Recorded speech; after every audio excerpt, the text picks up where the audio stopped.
মানুষ সুখী জীবনযাপনের প্রতি এতটাই অভ্যস্ত হয়ে পড়ে যে একটা ছোট্ট সমস্যা এলেই সে সবার থেকে সাহায্য চাইতে শুরু করে দেয়। সে সাহায্য লাভও করে এবং সেই সংকট থেকে সে বেরিয়েও আসে।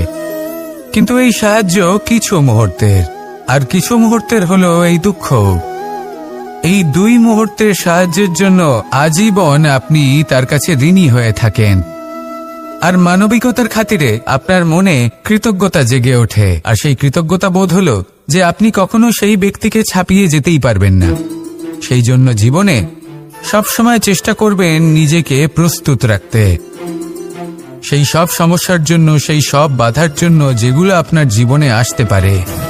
ততক্ষণ সাহায্য চাইবেন না যতক্ষণ না অন্য কোনো পথ না থাকছে।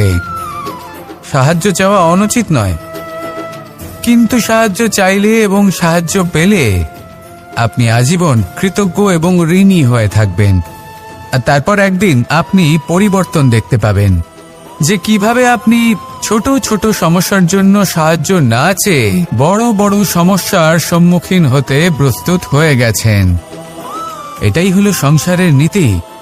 এটাই পালন করুন আর আমার সাথে ভালোবেসে বলুন, রাধা রাধা।